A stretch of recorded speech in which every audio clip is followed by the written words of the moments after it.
I am the keeper of a power known throughout the universe. The Force? No, the Schwartz. I think Spaceballs being a spoof of science fiction movies, it makes it particularly poised to be memorable. When Mel Brooks does a satire on a famous story, which he did with Spaceballs, it's very close to the original story, but it just takes a sort of a left turn, so that it just becomes a little silly.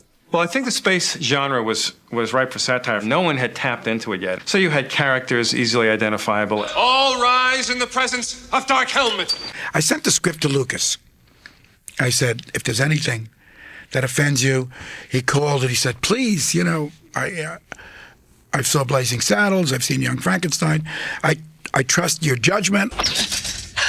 I can't breathe in this thing. As a matter of fact, ILM, which is a George Lucas company, did all our post-production film work. Yogurt! Hello, boys. You cannot spoof anything that you really don't love. There's so much product out there. Laugh your butt off at something that we all know very well. It's not hard to make satire of that stuff because it's bigger than life. There's a very, very long spaceship that you can have fun with. I mean, it's almost like the beginning of a movie. You had all those easily identifiable elements with those products. You know, you had the princess in distress, and you had aliens, strange-looking aliens. And, of course, you had good guys and bad guys. I remember his approach to all the characters had a great deal of affection, you know, so there was never any attempt to really, like, have a character just be kind of a fall guy or something, or stupid just for stupid's sake, you know. And I think that side of it, I could see why he would say that, you know, you have to love what you spoof. I think in order to take the energy and the time and all that goes into, like, the making of a film like Spaceballs, you must love it. You have to love it. I've come to love Star Wars, Star Trek, except for Starcrap. I won't see Starcrap. Peter Donnan was so great in supervising all our special effects. There was no question in Mel's mind that he wanted to do everything as well as or better than Star Trek, the TV series, Star Wars. So everything was very real, very exciting, very space-ish. And I made it Jewish. I just tweaked it a little. A funny effect is really the real effect with some extension. Everything does have to be as good, if not better, because you better show us that you're expert and you know what you're doing, because we're fans of the first one. We actually set out to do really, really first-class work. Perfect. You were wonderful. Thank you. Let's do it again. Just do it a little better. Mel is a very curious guy. He had seen Ruthless People, the first movie I did. It's just a small part in it, and he liked it a lot. And then he and Anne came to this theater center, and I was doing a production of this very bizarre Belgian play. I actually went to see a play called Barabbas, and Bill Pullman was playing Barabbas, and he was great. He had really serious acting chops. He liked the performance and talked to me afterwards and then hired me.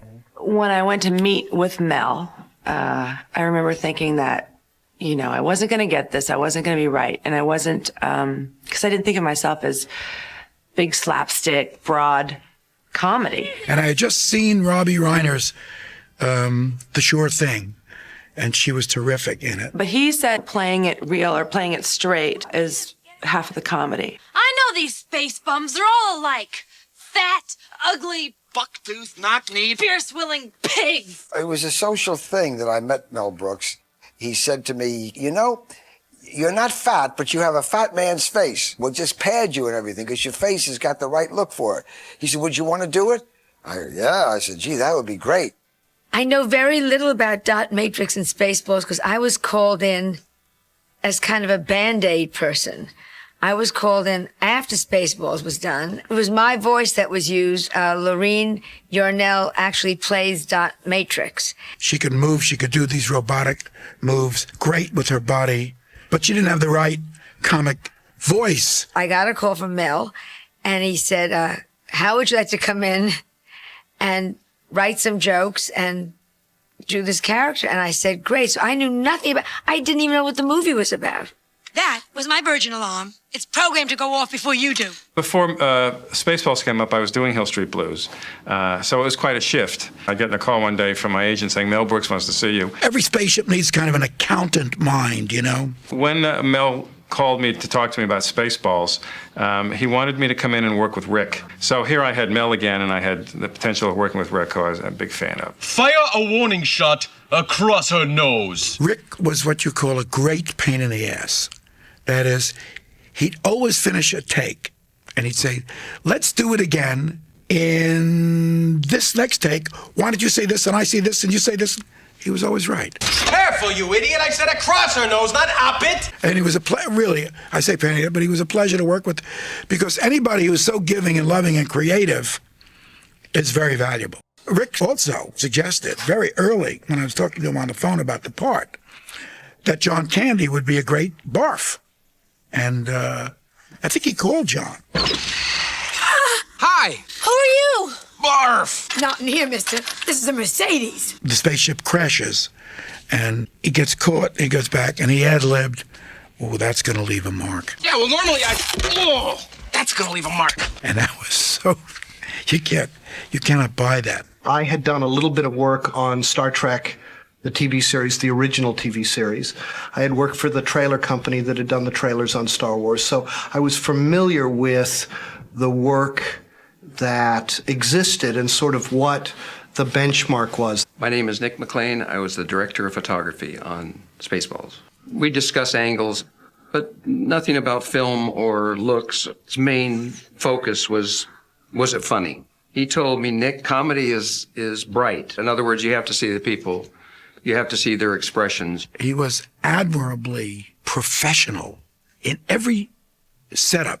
And he says, also, I'm Jewish and I pay for that wall back there. I want to see that wall back there. He's very careful with Daphne Zuniga, who was Princess Vespa. He said, you know, a girl's got to be beautiful.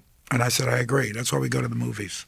Men got to be good looking, girls got to be beautiful. I never yelled at him for taking a little extra time to shadow her face properly and light her. As good a cinematographer as anybody could ever want. And good-natured. The only thing I didn't like about Nick was that he wore sandals. What? I'm Ben Nye. I was the makeup designer on Spaceballs. I was introduced to Spaceballs through John Candy and working with John Candy. I think he kind of went to whoever through his agents, and however that works, had me assigned to the movie. It seemed like a great opportunity to do some interesting makeup, so I was happy to be department head. Do I get this at the end of the movie? Do I get to keep this? Yes, sir. It was a really joyously good experience on a professional level. I mean, we had Harold Michelson, who had been Alfred Hitchcock's storyboard artist. We had Nicky McLean as our director of photography, who had probably been, if not the greatest, one of the greatest camera operators was ever in Hollywood. Don Feld, a fabulous costume designer. Conrad Buff, who went on to cut True Lies. Terry Marsh, certainly a great production designer who had worked with David Lean on Dr. Zhivago. We just had the cream of the crop all the way through, and everybody was, you know, sort of joyously contributing to this experience that Mel had set us down the road on. When you do a big budget movie, and this was a well-financed studio film, one of the wonderful things is that they're going to create these sets. They did a wonderful job of creating the Spaceballs world for us as actors. Terrence Marsh, everything he designed, even the Winnebago or Princess Vespa's quarters, everything was correct and then just stretched out of shape, just a little bit, so that you'd be aware of the comic frame around everything. And it was great to shoot at MGM, one of the greatest studios. The gate, driving in, little goosebumps. Hello, I'm Mel Brooks, you're MGM. This is all good. Wizard of Oz was shot in that Soundstage 39, where we shot a lot of our kind of Wizard of Oz scenes. And the fact that it was all going to be torn down and gone after we were out of there made it feel like it was kind of an important movie, even though it was kind of a silly movie, you know, kind of light entertainment. But it had this kind of sense of this was going to be the last chapter of piece of history. How did I do it? What did we do? Well, first of all, we did 267 shots. And I had long discussions with Mel, with Terry Marsh, with Ezra Swerdlow, who's one of the producers, about funny effects. And obviously, you know, a flying Winnebago is like a funny idea. The world's longest star cruiser is a funny idea. But the whole premise for all of it was more about making it so that they were amused by the ideas, not necessarily making the work crude. The miniatures and the world of the miniatures was amazing. For the bridge, we had what at the time was one of the largest blue screens anybody had ever attempted. It was 35 feet high and 135 feet wide. There was this theory, and I don't know if it really was true or not, that the blue screen hurt your eyes. They scared the hell out of us. They said, don't look at the blue screen. They gave us yellow glasses. We had special sunglasses. So we all were wearing yellow glasses. Turned out that that's a myth. I mean, it didn't mean anything. When you act with a blue screen, it's literally that, a blue screen. And so a lot of your acting school training comes back. That's what a good actor is. He acts to nothing. The hardest thing was imagining all the stuff that was going on. Eventually, there's going to be a spaceship there. You just throw all pride out the window and you just react. And then you pray that they're going to stick in the right image at the right moment, because if they mess it up, you could look really stupid. We had a wonderful costume designer, Don Feld. D-O-N, one word, Don Feld. Je suis Don Feld. Who the hell are you? And he was a genius. A Hollywood legend. And so I went in and just was putty in his hands. I was amazed at Don Feld's original sketches. And I said, don't go any further. Just nail these. Get these into costumes. And we stayed very close to his original designs. He was very creative in making a helmet that could strap on to Rick Moranis, where he could actually walk around with it. And it wouldn't hit the floor, it wouldn't throw him over it. He created the balls for Spaceballs, the ball helmets, and the wedding dress. And he was just wonderful with textures and with space elements. Everything would shine and be just a little too spacey, you know? He was a little spacey himself. In real life, I have very little hair, and as you can see. But they gave me a wig. You know, it was nice for a bald man to all of a sudden have all his hair. I liked it. It was the hair we were very concerned about because the ears ride so high. Dog's ears are up here. So mine are blocked off down here.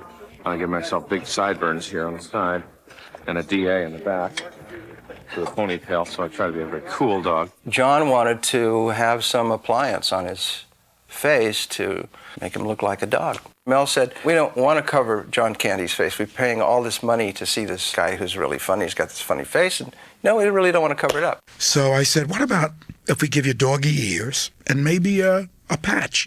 We started out with the desert.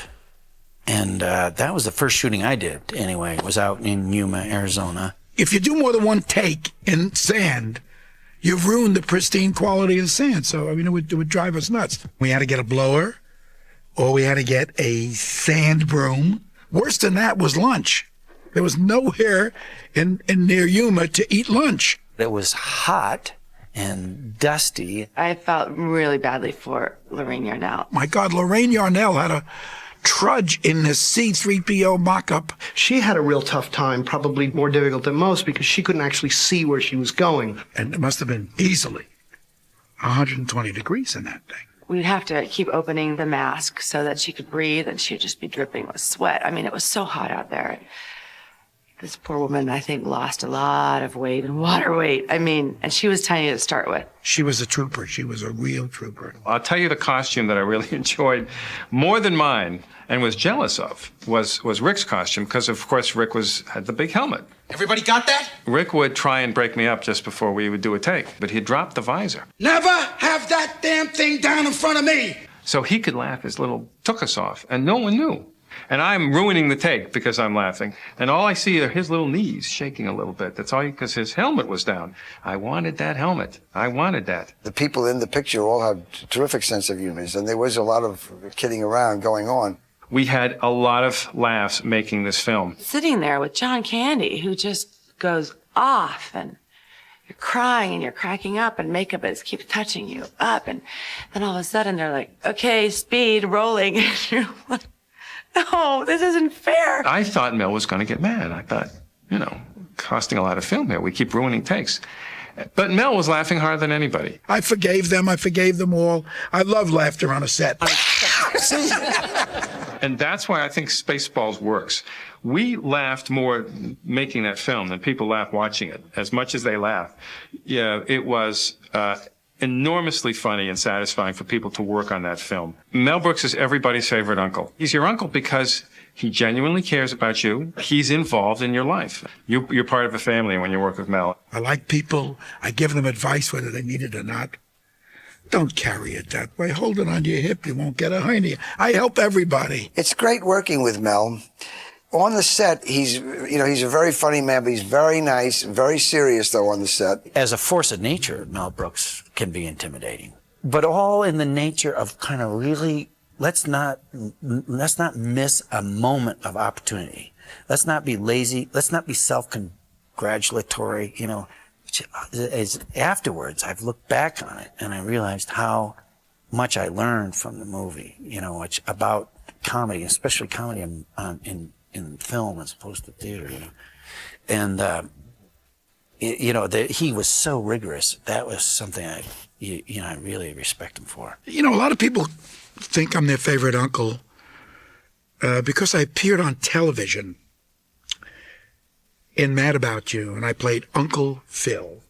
And when I played Uncle Phil, I played him with his hair up like this. And I would talk with a little Jewish accent and a voice, and I would be very energetic, and they liked that character. Mel Brooks, I walked in thinking, it's going to be working for a comic. And I walked out 8 hours later with such respect for him. The man is absolutely brilliant, knows his work, knows his background. He's wonderful, absolutely wonderful. I remember very specifically how he interacted with me. Bring it up, make it bigger. If we have to sit and wait for you to find your motivation, we're going to be out of the theater. And I yell at my actors, make it big, make it grand. I like it to be larger than life because an audience wants things to happen in a movie that could never happen to them. They want big, gorgeous, beautiful things. They can't dance like Fred Astaire, but they can dream of dancing with Ginger Rogers like Fred Astaire. Mel, as a director, paid attention to everything that went on. Mel used to say, no styrofoam cups on my sets. Never play this again. Because in every single movie that he had ever had, somewhere in his mind, in the background, in some scene, there was a styrofoam cup that some grip, some electrician, some set decorator, some painter, some prop man had himself a cup of coffee and set it there. That's the curse of allowing the crew to use white styrofoam cups. You'll always see them in the periphery of a movie. So we had paper cups. So Mel was involved in everybody's job.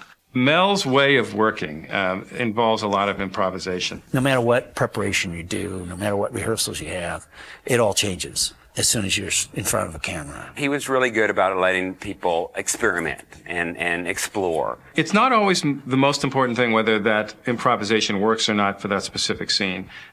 What's important to the actor is that it's indicative of the kind of freedom you have. And the best part of that freedom is if it's not working, he's going to have some very specific ideas on how you do it. If the director realizes what the writer had in mind and the actors can nail it, that's a lot better than improvisation. Do it like this. You kind of go to the set kind of wondering what the heck's going to happen sometimes. Usually Mel got his way. Mel likes to do a lot of takes. Many, many takes. 10, 12, 15 takes. Lots and lots and lots of takes. He's not cheap about it. He uses up a lot of film. A lot of actors get anxious about getting line readings from directors. Mel gives you line readings sometimes. I loved it because it was intimidating because he did it funnier than you were going to do it. That was the only problem with it. When he gives you one, that's perfect. You should put it in your pocket and keep it there. Don't forget it because it doesn't miss. The key to my character, and Mel and I talked about this in the beginning, Colonel Sanders is a second banana, which is a term most people understand from vaudeville days. You know, you set up the comedic character as a second banana. You bring the jokes to him on a tray. That's what I always think about when I remember Spaceballs was how much fun it can be to be a second banana. Hello, Lone Star. Hello, Vinny. What do you want? It's not what I want. It's what he wants. Pizza the Hut!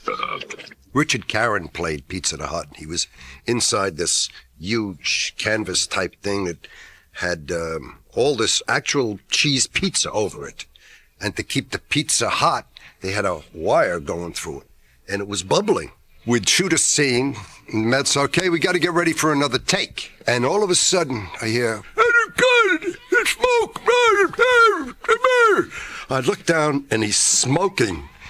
Smoke is coming out from the wire that was heating up the pizza. I said, Mel, fire! They pick up this whole thing, and he comes out, he's all, ah. Mel says, come on, one more take. Mel played Yogurt, and when we were doing the scenes with Yogurt, he would say, okay, everyone, get ready, set, speed, rolling, action. He'd do his thing. The kids love this one. And he'd say, cut, perfect, brilliant, moving on, Of course, after, I tried that with my takes once after the end. He'd say, cut. I go, perfect, brilliant, move on. He'd say, perfect, let's do it again.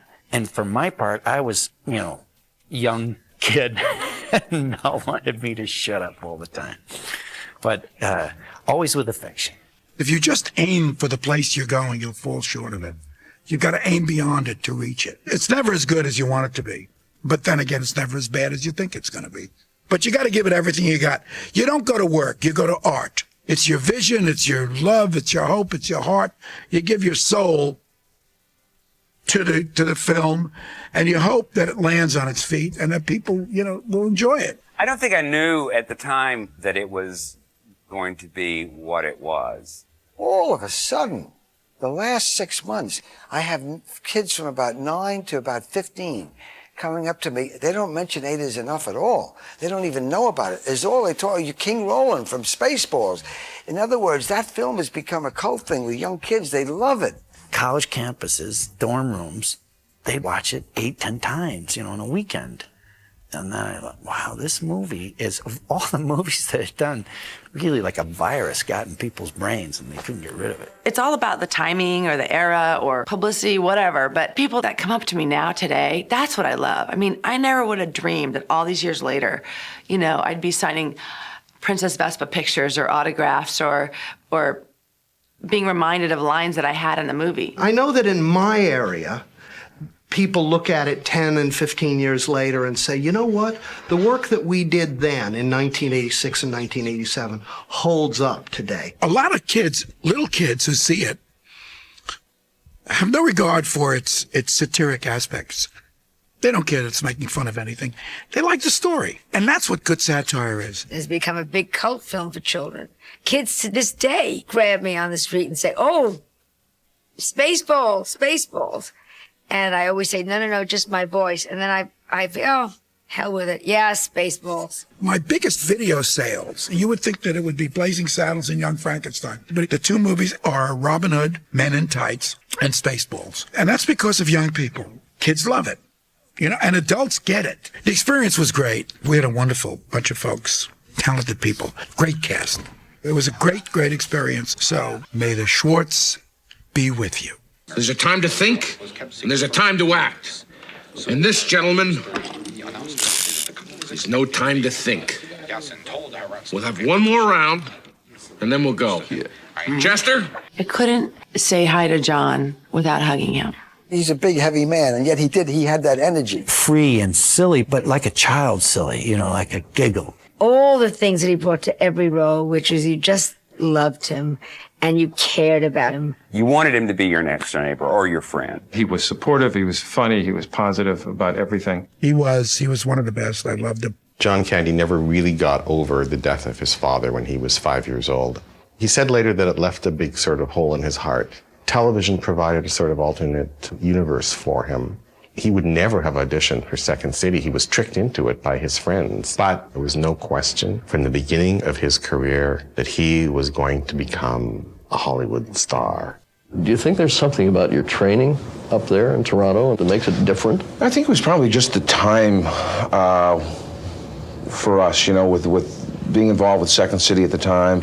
Improvisational theater was sort of common blood that we all shared, the work that we were doing. It was that whole period. It was an incredible time. And when Saturday Night Live started, the theater owners of Second City got frightened that they were going to get raided and everybody would leave ship, so we created SCTV. Being on SCTV really gave John and his colleagues on that show a tremendous amount of creative freedom. Things that you could do on TV that you could never do on stage. The Schmeggy Brothers just became sort of a regular hilarious staple of SCTV about polka playing brothers. Give us a Schmeggy. And then we'd like to thank you for letting me give the car to you people.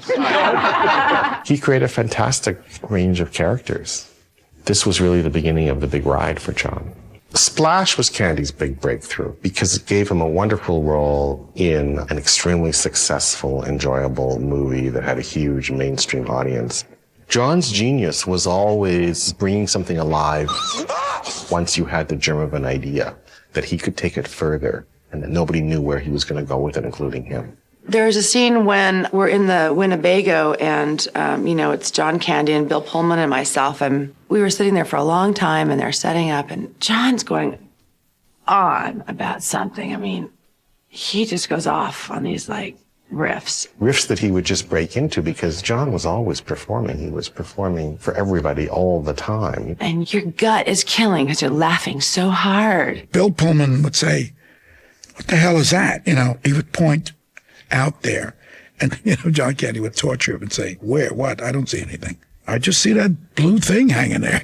John was the perfect guy to be paired with because he would be like a good Mog should be, very protective, and he would stick up for me. 1 million space bucks! We'll be able to pay off Pizza the Hut! Give me paw!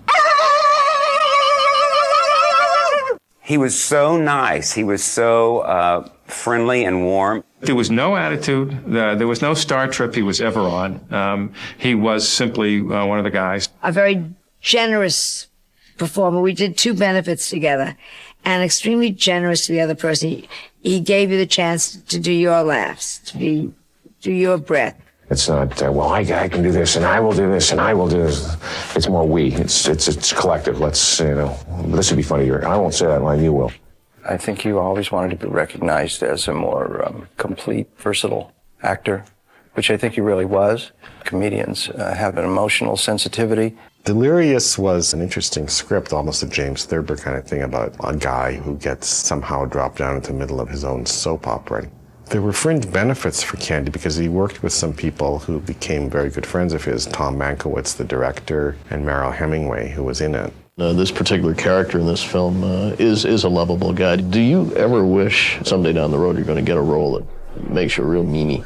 Yeah, I just took one on, as a matter of fact. It's funny you mentioned that with Oliver Stone in the JFK movie. It'll be coming out playing Dean Andrews, who was the attorney for Clay Shaw, who was not such a nice person. So that's a nice little switch for me. And I mean, I was flabbergasted that Oliver called and said, "Would you do this?" So, yeah, I think it was Woody Allen who said that when you're doing comedy, you're always sitting at the children's table. And for Candy, it was important to do things like Only the Lonely and JFK. Good Time Johnny. A lot of his friends called him Good Time Johnny. Dan Aykroyd used to call him. And he was always out for a good time. We shot Once Upon a Crime in Monte Carlo. The woman is a compulsive liar. She's only saying that to protect me. Because, in fact, my wife at the hour of the crime was in the arms of another man. And that man, Mr. Inspector, is the real murderer of Madame Van Dugen. Alfonso de la Peña. Alfonso!